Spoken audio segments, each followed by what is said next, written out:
My mother left me at a fire station as a baby and disappeared. Now she's taking me to court for her share of the $15 million I earned as a self-made entrepreneur.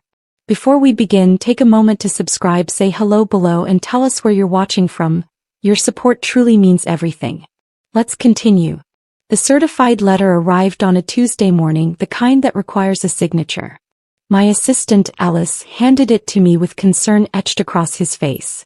"This looks serious, Kennedy." I ripped it open, standing in my corner office overlooking the city skyline. My tech company had just been valued at $15 million.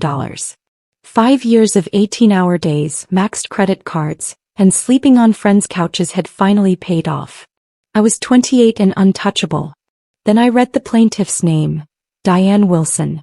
My birth mother. The woman who'd wrapped me in a yellow blanket 30 years ago and left me at Fire Station 47 with nothing but a note that said, "I can't." The woman whose face I'd never seen, whose voice I'd never heard, whose existence had been a ghost haunting every birthday, every Mother's Day, every graduation where I sat alone. She was suing me for parental support and restitution, claiming I owed her half my wealth because she'd given me life. My hands trembled. Gilbert touched my shoulder. "Kennedy, what is it?" "My past just came knocking," I whispered, reading the attorney's name, Beverly Brooks. Aggressive. Expensive. This wasn't some desperate plea. This was calculated warfare. The lawsuit detailed her hardships, how she'd struggled, how she'd thought about me, how she deserved compensation for the sacrifice of childbirth. Not once did it mention abandonment. Not once did it acknowledge the 30 years of silence. I called my lawyer immediately. "Can she actually do this?" I demanded. "Unfortunately," he sighed, "we need to take this seriously. Family law can be unpredictable." My empire was under attack by the woman who'd wanted nothing to do with me. That night I couldn't sleep. I drove to Fire Station 47. Now renovated but still recognizable from the photos the firefighters had taken that February morning. Captain Dalton Langston, who'd found me, had passed away 5 years ago, but his daughter worked there now. "You're that baby," firefighter Lisa Langston said, eyes widening. "Dad talked about you constantly. Wondered how you turned out." "He never tried to find me." "He respected the system. But he kept the blanket." She disappeared, returning with a yellow blanket, faded and worn. "He washed it once a year on your birthday. February 14th. I pressed it to my face, smelling only detergent and age, searching for something, anything, maternal. Nothing came. "There's something else," Lisa said softly. "Dad wrote journals. He documented everything about that day. The police reports, the investigation, everything." She handed me a weathered notebook. Inside, my origin story unfolded in careful handwriting. The temperature had been 19 degrees. I'd been wrapped inadequately, hypothermic, maybe 3 days old. The note was written on the back of a restaurant receipt. The restaurant was Mabel's Diner, 2 miles from the station. "Police investigated?" I asked. "For 6 months. Your mother vanished. No ID, no trace. They suspected she was young, scared, maybe homeless. But Kennedy..." Lisa hesitated. "Dad always said something felt off. The receipt was dated 3 days after you were born. Someone fed her during those days. Someone knew." A chill ran through me. "Did he find out who?" "He died before he could finish investigating. But he'd circled a name in here. Diane Wilson. A waitress at Mabel's who quit the day after you were found." The courthouse hallway smelled like floor polish and desperation. My attorney, Richard Park, a man who'd never lost a family law case, walked beside me with confident strides.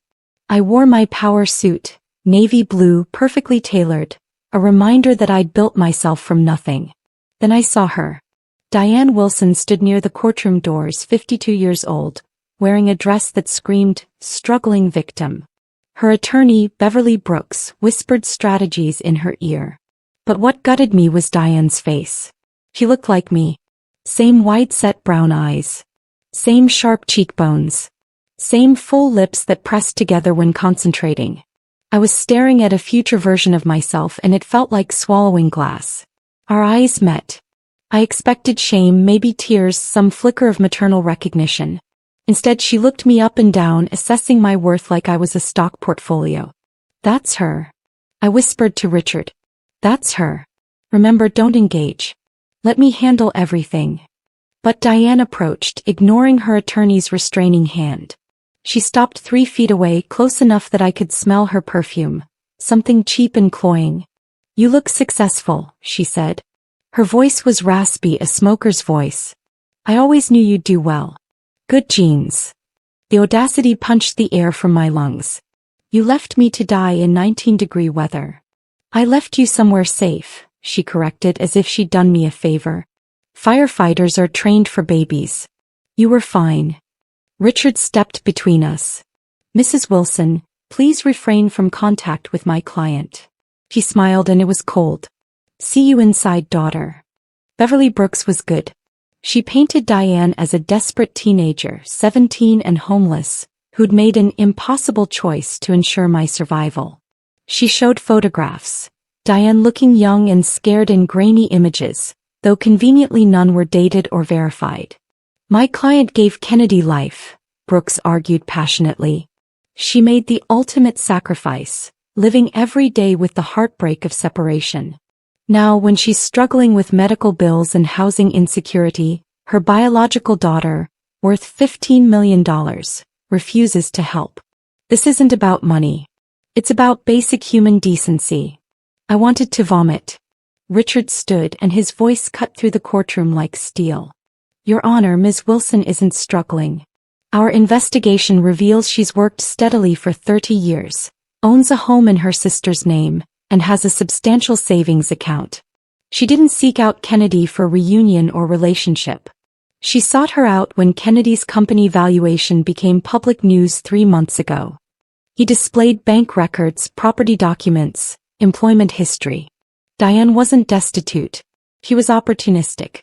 Furthermore, Richard continued, Ms. Wilson has 2 other children, Gilbert, 26, and Sandra, 24, whom she raised. She made a choice about which child to keep and which to abandon. That's not sacrifice. That's selection. The courtroom erupted in whispers.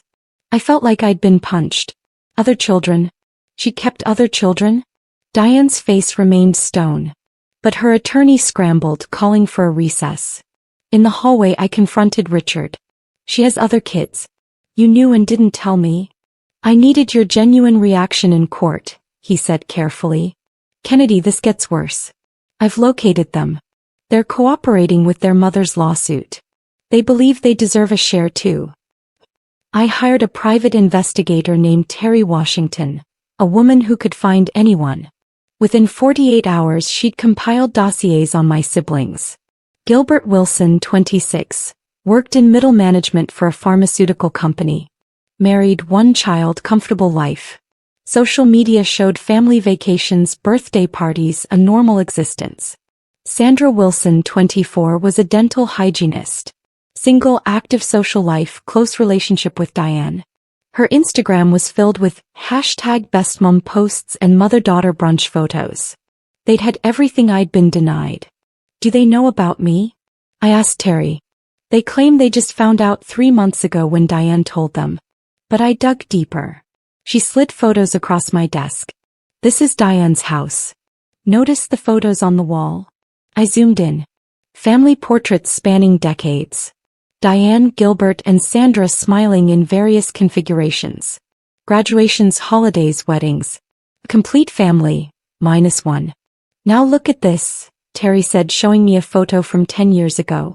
In the background, barely visible, was a newspaper clipping on Diane's refrigerator. The headline read, Local Foster Youth Wins Scholarship. That was me. My first big achievement, covered by the local paper when I was 18. She's known where you were for at least a decade, Terry said quietly. She watched you from a distance. She knew when you succeeded. She just didn't care until you became valuable. I felt something crack inside my chest. This wasn't negligence or poverty or desperation. This was calculated abandonment followed by calculated predation. I want to meet them, I said. Bad idea. I don't care.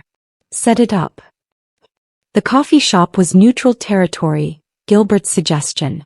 He arrived first, looking uncomfortable in a polo shirt and khakis. Sandra came 5 minutes later, wearing scrubs from work, her natural hair pulled into a professional bun. We were strangers sharing DNA. So, Gilbert started awkwardly, stirring his coffee obsessively. This is weird. Understatement, I replied, studying them both. Gilbert had Diane's nose.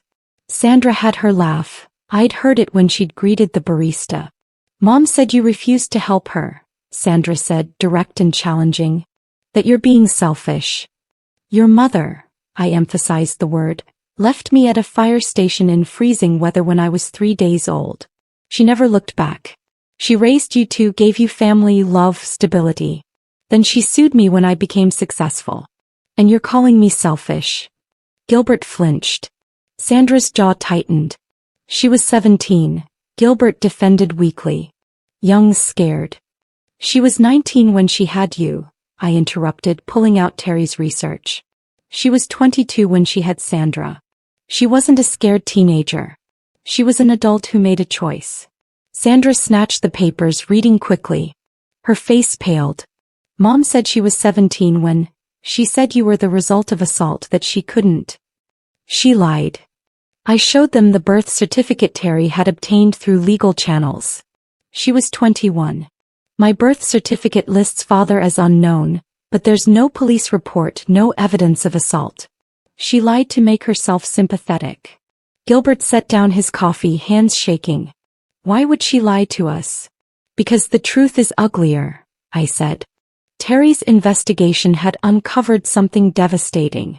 I laid the evidence before my siblings in that coffee shop, watching their world crumble. Your mother worked at Mabel's diner, I began. She dated the owner's son, Travis Malone. When she got pregnant with me, he wanted marriage. He didn't. She wanted freedom, wanted to party, wanted to live her 20s without responsibility. I showed them Travis's statement, obtained after Terry tracked him down in another state. Diane told me she was getting an abortion, I read aloud. I gave her money for it. 2 weeks later she showed up at the diner saying it was done. I never knew there was a baby until I saw the news 30 years later about the fire station baby who became a tech entrepreneur. When I saw Kennedy's face, I knew immediately. She looks exactly like Diane did at that age. Sandra's eyes filled with tears. No. Travis wanted to file a police report, I continued. But the statute of limitations had passed. He's willing to testify that Diane deliberately abandoned me to continue her lifestyle. 3 years later she dated your father, Gilbert. Got pregnant with you. That time she decided to keep the baby. What changed? Gilbert whispered. Your father had money. Stability. A house. Everything Travis couldn't offer at 19. I pulled out more documents. She calculated which pregnancy benefited her most. I didn't make the cut. The silence was suffocating.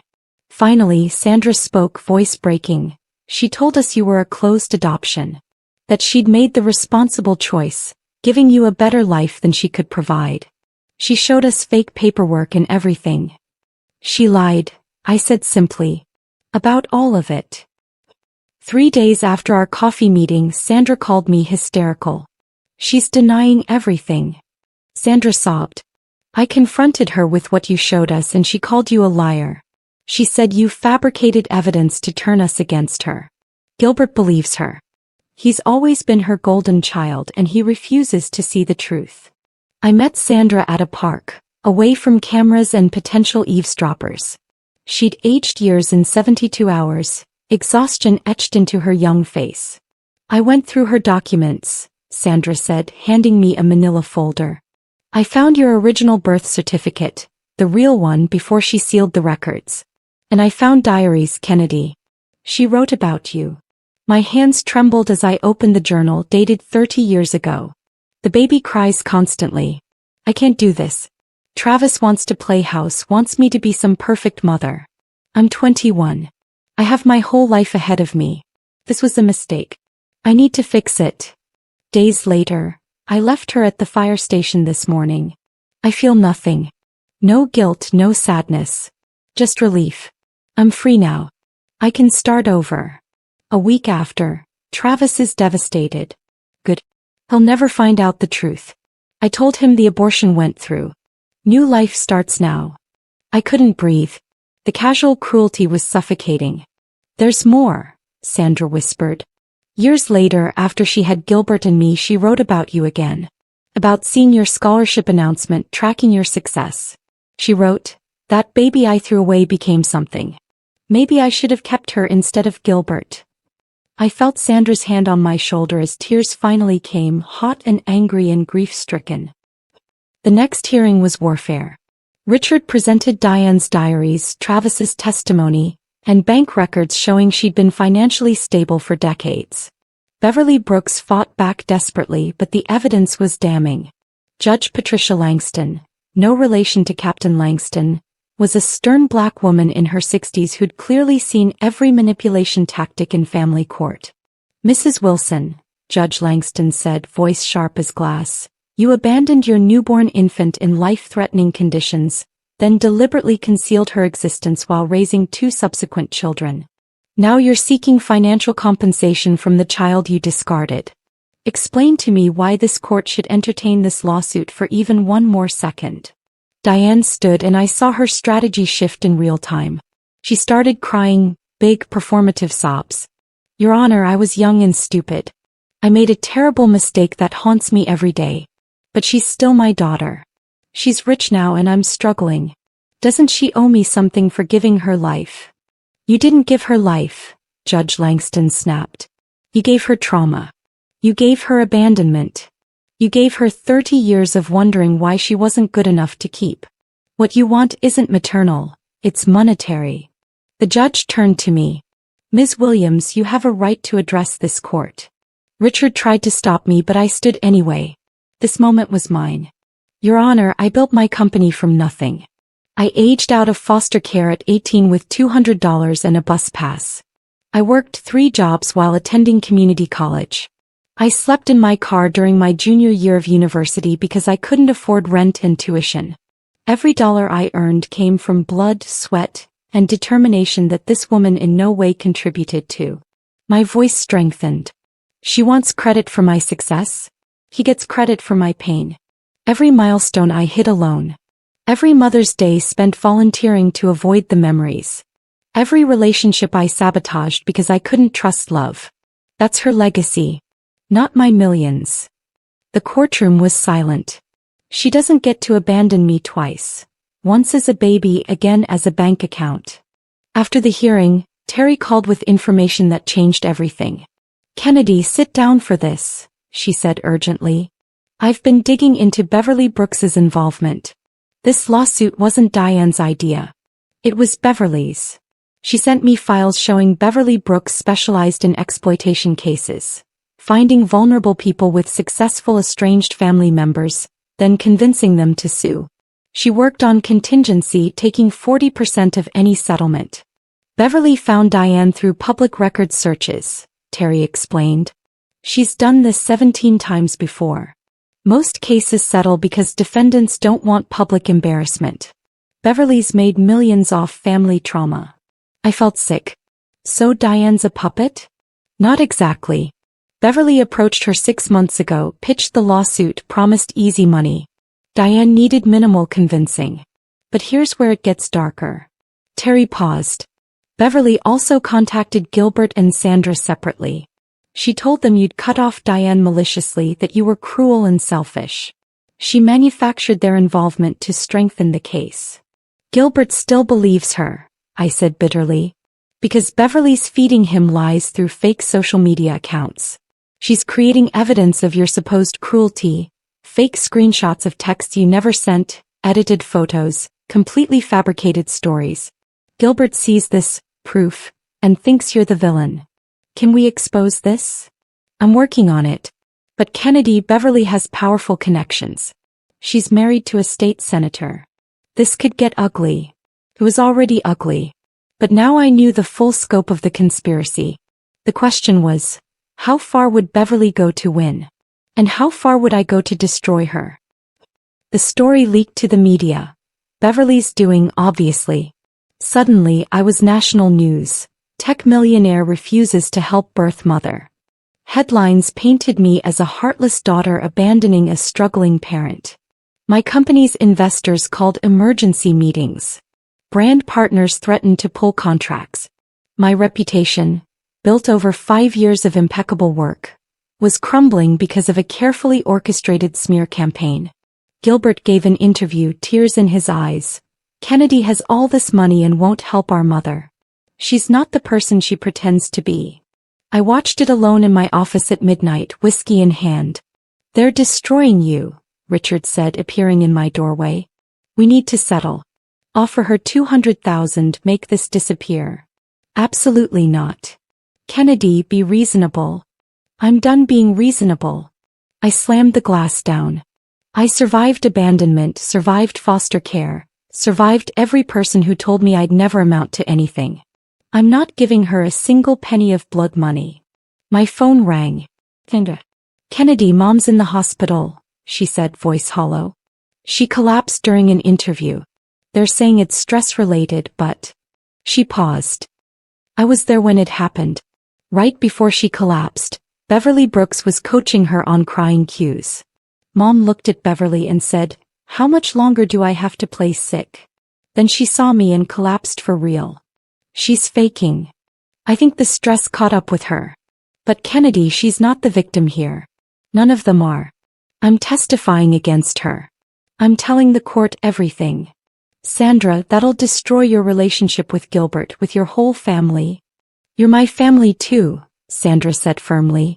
And you're the only one telling the truth. The courtroom was packed for the final hearing.